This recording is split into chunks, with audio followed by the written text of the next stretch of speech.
Est-ce que toi aussi tu as du mal à placer les éléments du corps comme un peu le visage quand les yeux, la bouche et le nez sont mal placés, ce n'est pas du tout crédible.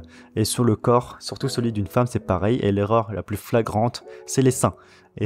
Et, plus c'est gros, plus l'erreur est visible. Et je suis vraiment sérieux. Donc moi c'est Kyong et bienvenue sur Hitart. Dans cette vidéo je vais te montrer ma technique pour bien placer les seins. C'est une technique super simple, tu vas voir, c'est pour le dessin d'observation et même l'imagination. Donc on va dessiner une femme puis ses seins et en bonus je te montre comment mettre en valeur tout son corps par un jeu de contraste. Et c'est parti, donc voilà, comme d'habitude je fais la silhouette du corps en premier avec bien les volumes qu'il faut.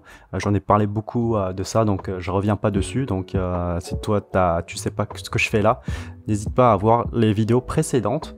À savoir qu'ici, je rappelle surtout, c'est le schéma de Rayleigh que je réutilise, tu vois, au niveau des clavicules. Et aussi, je cherche le milieu de son corps, c'est-à-dire la ligne qui passe le centre de ses clavicules, qui passe au milieu de sa cage thoracique et évidemment ses seins. Ça passe par le nombril et ça passe par sa zone basse de son corps.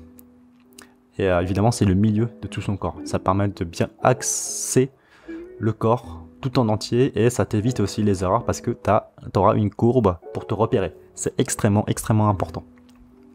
Ici, je dessine avec des polychromos, je crois bien. Tu vois, au niveau des clavicules que j'ai dessiné, c'est une ligne droite, ça permet de aligner la ligne des épaules et en fait on se repose dessus pour dessiner, raccorder la tête par le cou jusqu'au corps en entier. Puis on prépare tes yeux parce que je vais dessiner les seins, tu vois, je pars des clavicules et je fais des courbes comme ça. C'est vraiment intéressant de faire ça parce que tous les seins comme ça permettent d'avoir une cohérence entre les clavicules parce que les seins d'une manière anatomique et d'une manière physique ça s'accroche au buste qui s'accroche par les clavicules, par le haut de tes épaules et ce qui fait que ça tient de là et c'est pour ça qu'on dessine par les clavicules, le bout de joint des clavicules, on part vers le centre et on fait une courbe entre les deux seins et c'est vraiment super bien de faire ça parce que ça met en relation les lignes. C'est ça qui est important chez la méthode de Rayleigh, c'est que chaque élément que tu dessines a une relation avec un autre élément, c'est-à-dire le bras qui aura une relation avec les épaules, mais dans une observation classique, tu vois, tu n'as pas de ligne de construction qui te permettent de relier le positionnement des seins par rapport au buste et donc aux épaules. Si tu as envie d'apprendre plus sur Rayleigh, il y a un petit tuto sur le portrait avec Rayleigh, mais bon, sur le corps, je réserve ça pour un niveau beaucoup plus avancé sur mes coachés. Donc si tu as envie d'apprendre à dessiner d'une manière beaucoup plus professionnelle, n'hésite pas à voir le lien en description. Et en plus, tu as un petit bonus gratuit. Pour connaître les 3 fondamentaux pour dessiner le corps humain comme un professionnel. Plutôt les personnages, pas le corps humain. Tu vois ici, ensuite, ce que j'aime bien, c'est au niveau des courbes, quand une femme est assise, elle a des courbes, forcément le gras. Le gras est remonté. Et ça fait de très belles courbes. J'adore dessiner les courbes ici. Alors ici, tu vois, ce qui est bien, c'est qu'au niveau... Bon, c'est pas prévu dans la vidéo, mais au niveau du genou, c'est intéressant de l'imaginer comme si tu coupais le genou au milieu, et ce qui fait que tu as la ligne du milieu des genoux, et ça te permet de bien le placer dans la perspective. Ça, c'est intéressant. Ça, c'est un petit tips. Et aussi, j'aime bien dessiner l'os du genou, enfin, surtout le... Je me souviens plus, j'ai un trou de mémoire sur l'os du genou, là. Tu vois, l'os qui se trouve entre... c'est un petit os, en fait, qui se trouve au milieu du joint entre le fémur et le tibia. Et j'ai un trou de mémoire dans cette vidéo, tu m'excuses, au moins c'est l'espèce de carré que j'ai dessiné. Et ça te permet vraiment de placer la jambe dans la perspective. Ensuite, pour les jambes en bas, c'est comme d'habitude, hein, pour les pieds en bas plutôt, les pieds. Au niveau des pieds, c'est surtout au niveau de la rotule qu'il faut bien trouver l'axe, bien positionné, et ça permet de placer le pied beaucoup plus facilement.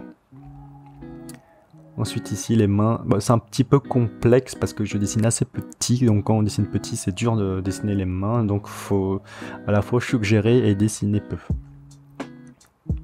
Ensuite, au niveau des ongles de la cuisse, ça c'est magnifique, tu vois.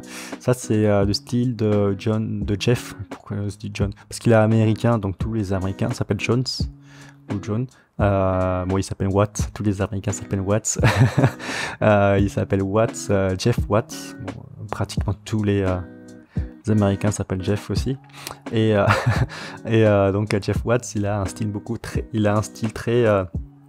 très classique à la fois, mais très pointu dans sa manière de dessiner les ombres, et c'est ça que j'adore beaucoup, et ça stylise beaucoup les choses.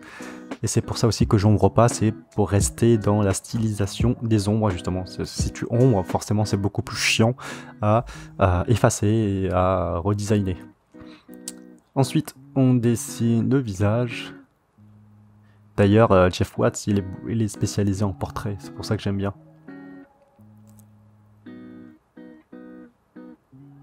Voilà, on détaille pas trop parce que ici c'est juste un travail d'entraînement, quoi, un dessin d'entraînement, donc pas d'ombre ni de jeu d'ombre très compliqué. Mais ici on va faire un jeu de contraste, désolé pour ma tête, mais on va mettre ses cheveux en une seule valeur et on va contraster son visage pour marquer un petit peu l'accent et donner un petit ton quand même, un style graphique à ça. Et moi ce que j'aime bien, c'est de mettre des petits carreaux bleus colorés derrière afin de faire ressortir le corps. C'est un petit peu comme si tu avais du Mondrian derrière et qui met le corps en avant. Du coup, si tu as aimé toutes ces astuces là, n'oublie pas de t'abonner à cette chaîne et à mettre un petit like. Et n'oublie pas qu'il y a mes meilleures techniques pour dessiner des personnages avec le lien en description si tu as envie d'aller beaucoup plus loin. A tout de suite dans le lien.